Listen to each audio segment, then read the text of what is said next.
Mr. Chairman, judges of the Know Your City Oration Contest, ladies and gentlemen.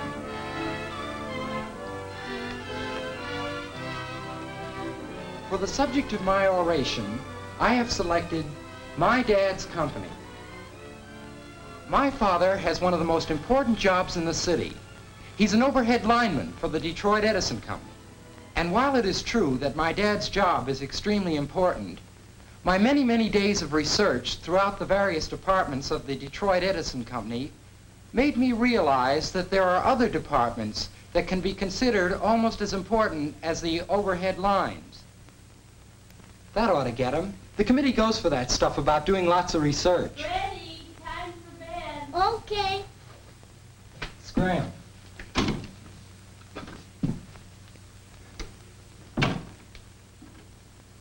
Ever since the Edison Company was founded in 1886, it has supplied low-cost electricity for light and power to an ever-growing list of customers. Today, it serves more than 3 million people, supplies 95% of the power needed to run Detroit's great factories. Hi, Dad. Just practicing my speech for the oration contest. Fine. Sounds pretty good. Is it all finished? 3/4, practically. I've changed it, though. Made it a lot broader in scope. Oh, a lot broader in scope, huh? Well, maybe that's a good thing. Only I thought your story on electricity, the silent servant, wasn't bad. Yes, but nowadays everybody knows about that. Everybody knows that electricity lights the house, makes the toast, shaves your face, curls your hair, wakes you up, keeps you warm, heats the water, cooks the food, runs the radio.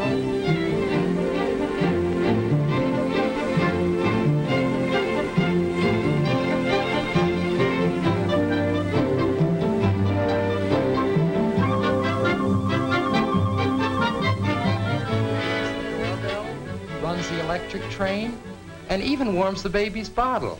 See what I mean, Dad? And that's only part of the list. Maybe you're right at that. Of course, I was going to end up with a point of economics, Point of economics? which is that even if everything in the house is run by what I call a silent servant, electricity, it only costs about 30 cents a day. And for an average home, it only costs 11 1/4 cents a day. See what I mean about the point of economics? Yes, but if you want to talk economics, why not talk about the real point? Not what electricity costs, but what it saves in work, efficiency, safety, time, and so on. Yeah, that would have been okay. But I've got a better idea, a new one. What's the new idea? It's based on this picture chart here.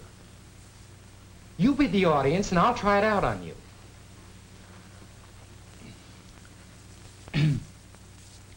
Electricity made by the Detroit Edison Company is the product of coal, air, and water.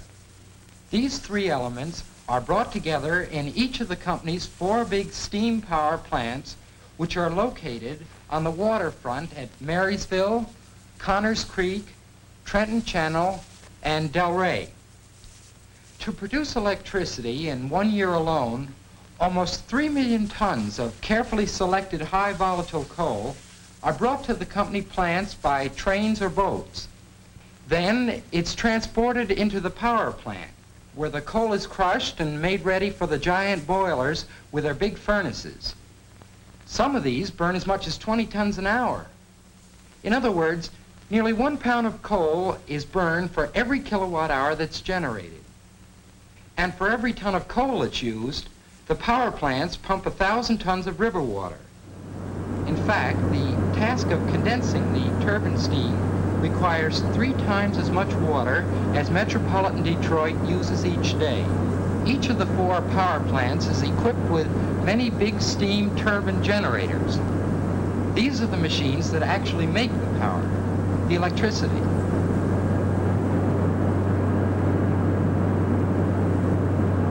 The amount of electricity generated in the company's 4 hydropower plants is relatively small, actually less than 1% of the total.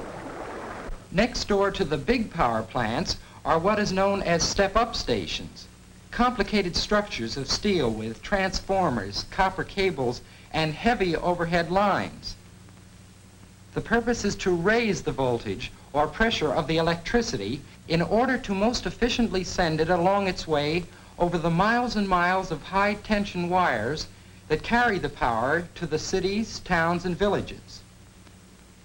Next, the power is delivered to one of the company's 12 big step-down transformer stations. Naturally, the voltage has to be reduced before it can be used in the farms, factories, stores, and homes. So, the big transformers in the step-down stations reduce the voltage and again send the electricity on its way along the overhead lines and, whenever necessary, through the costly underground cable system. Then it goes to one of the neighborhood substations, where the voltage is again reduced. From here, the electricity at proper voltage is distributed throughout the community. Naturally, it takes a tremendous amount of special equipment for the Detroit Edison Company to supply electric service to its millions of users. And that leads me right into the next part of my oration. And what do you have in the next part? I found a lot of interesting information on the back of the company's magazines. See, now I want to talk about equipment. For instance, look at this. The company has to stock over 15,000 individual items. These vary from a common pin to a transformer that costs more than a house. See, Dad, there's a lot of good stuff here. Look at this one. There's enough wire in the company overhead lines to go around the equator 3 times. Boy! And it takes 3,500,000 gallons of insulating oil to fill the company's transformers alone. And look at this one. More than 5 million trees have to be kept trimmed so they won't damage the overhead lines. And look at this one on the number of lamp bulbs exchanged. Wait a minute, son. Is all this the kind of stuff you're going to have in your speech? Sure. I spent a lot of time gathering all this information. I know how many trucks they have. I know how... But this is what I mean. After all this research, it's too bad you didn't see the company. Especially since that's what you said you were going to write about. But this is all about the company. I said I Look, was... son, here's what I'm getting at. The Detroit Edison Company is more, much more than just a big collection of costly power plants, buildings, trucks, transformers, and other electrical equipment. The thing that makes a company, any company, the thing that gives it, well, that gives it character, is the people in it. And you didn't say a word about them. For example, you talked about the big coal piles instead of the men who handle all that tonnage. That takes skill. It takes skill to pack all that coal into piles that are never too high and yet getting as much coal as possible into the storage space. If you'd taken the time to talk to those men, you might have found out how important that job is. Those tons of coal have to be properly packed to avoid fires from spontaneous combustion. And while we're talking about skills, while you were in the power plant, you should have watched the men getting ready to start the fires in the big furnaces. Those furnaces are so big, the men get right inside and do the job right. And you have to know your stuff to run those boilers in a power plant. You have to know when to feed in more coal and when to cut it down. You have to have enough steam ready at all times for the turbines, ready and at the right pressure too. And did you listen to the hum of those big steam turbines? Probably didn't mean a thing to you. But to the men on duty, it means plenty. After years of experience, they can tell by the hum alone that all's well. Number 1 and 2 are turning at full generator speed. Number 3 is gradually picking up speed, ready to come in on the line with extra power. And how do they know that extra power is needed? Well, remember the central control room in the company's main office? It's quite a setup. On that one big board, you can see the entire high voltage system covering over 7,500 square miles of southeastern Michigan. And just by looking at the lights, you can tell what turbines are running in each power plant. You can see the stations, the substations, as well as all the main transmission lines. But here again, it's the men on the job that count. It's the experience and skill of the dispatcher and the men who work with him that makes all this mean something. The best way I know to describe the load dispatcher's job is to say that he has to order the amount of electricity that the customers are going to need. Whenever a customer closes a switch to start production in a factory, turns on a range to start breakfast in a home, that customer is demanding the immediate delivery of electricity. And because Edison electricity can't be stored, must be made the very second it's used, it's the load dispatcher's job to order it for them and have it ready for split-second delivery. And how does he do that? Oh, but wait a minute. I could spend all day talking about the load dispatcher and his job. See, in addition to everything else, he has to watch the weather, the temperature, the date, the holidays, the clouds, and 1,000 other things. Because all those things influence the amount of electricity the customers may demand at any given time. Why, the load dispatcher even guards the accuracy of your electric clock there. Now, you said the Edison Company had a reputation for dependable service. Well, it's men like the dispatcher, the people who know their stuff, that make that possible. Just by looking at this one book, you can see that there are people with special skills all through the organization. Take the department heads, the managers, the men who actually manage the company. Apart from the skills it takes to operate the business for the investors, the people like me and the other stockholders, the managers have to decide on company policies, hire and train the right kind of people, people with personality as well as ability. And according to this book, they have to plan ahead for the future.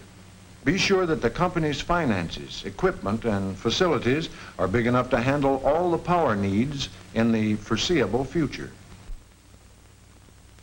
I guess that takes experience as well as skill. Again, for instance, take the people who do the planning for the construction department. They're mechanical, civil, and electrical engineers. They're artists and architects. They design and plan the company's buildings, power plants, district offices, and lots of other things. There's plenty of skill there. Or take the map-making department. We have to have thousands of maps and blueprints showing every street, road, and alley in the system. We have to have up-to-date detailed maps of every foot of overhead and underground line system. And believe me, I know these detailed maps help plenty when it comes to giving dependable service. And how about the men in the meter department? All the meters are tested at regular intervals and, when necessary, repaired. I understand it takes people with the skill of a jeweler to adjust the meters. And every one is checked for accuracy against special instruments certified by the United States Bureau of Standards. And while we're on the subject of skills, the men who trim all those millions of trees you mentioned have it. They're trained in the necessary techniques of forestry. Working under the direction of governmental foresters, they always try to preserve the natural beauty of the trees they trim. You've watched the men on my crew, the Hot Stick Gang. That job takes a little knowing how to. In fact, it takes a good many years training to be a qualified lineman.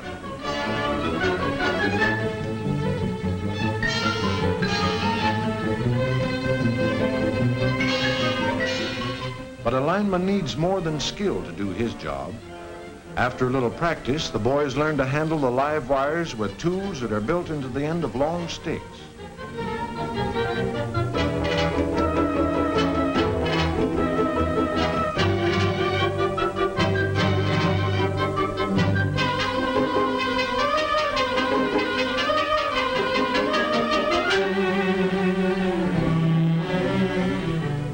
But the important thing is the teamwork that you need up there. You cooperate with each other, work as a unit. And what's more, you never get careless, because those are live wires up there.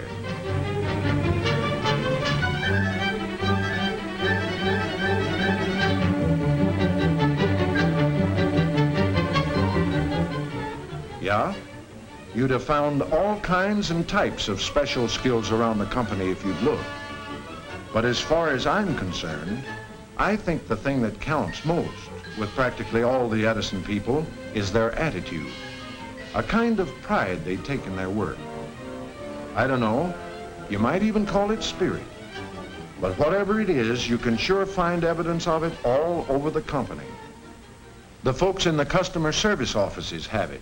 It's a friendly attitude of helpfulness that, well, for the lack of a better way of expressing it, seems to go beyond the line of duty. You certainly can see it with the people in the district offices, and it's more than just common courtesy and service. You can find a good example of what I mean in the people in the company's farm service department.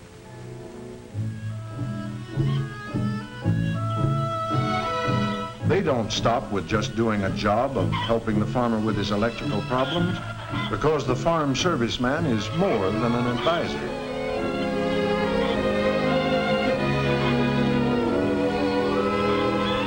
He's a friend, and often a mighty helpful friend, too. Any of the farm servicemen I've ever talked to get a real kick out of their jobs, being friendly and giving extra service. That's what makes a company what it is. Our lamp and cord exchange is an example of the company's extra service policy. And so is the policy of repairing customers' electrical appliances. I heard that during 1 month alone, the boys repaired nearly 29,000 toasters, kettles, coffee makers, electric flat irons, waffle irons, and even electric clocks. And another example is the home service department, where the advisors hold cooking schools for customers or experiment in preparing well-balanced meals in the company's model kitchen. Whenever the customers ask for them, the home advisors call and make recommendations for better lighting or demonstrate the best methods of operating ranges, ironers, or any other home appliance. That's certainly extra service. And the point is, most of those extra services are provided without extra charge. After all, it's just good business to help customers to get the most out of their electrical equipment. And as far as the emergency services are concerned, it doesn't matter whether it's day or night. The switchboard is open 24 hours a day. Detroit Edison, service department. All the lights are out in my house. I think it's a fuse. May I have the address, please? Nearest cross street? And the servicemen are always on call, ready to make emergency repairs or replace fuses as fast as humanly possible. When we say our customers have a minimum of interrupted service, boy, that's what we mean. That's one of the main reasons why line crews are on 24-hour duty, too. Many of our trucks are equipped with shortwave radio, and when we get an emergency call, in the case of a sudden power failure, fallen wires, or a pole down, KQB 284 to 47, 14126 Rockdale, pole broken by motorist, wires on ground, new pole for replacement on the way. we go into action pronto.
Yeah, it's just as I said, son.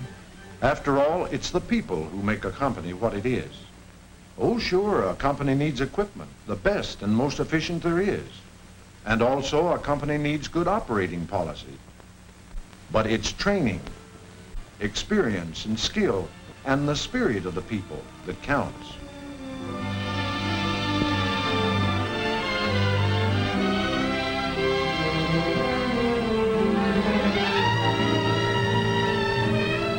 Anyway, all that is what I see as the Detroit Edison Company.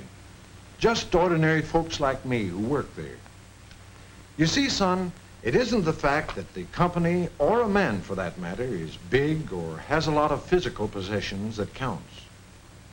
The thing that matters is how well you do your job, just how you cooperate with everybody else you work with, just how much you contribute to the enjoyment of living right in your own community. In other words, both a company and a man should always be judged, as I see it, by just how well they stack up as a good citizen. See what I mean, son?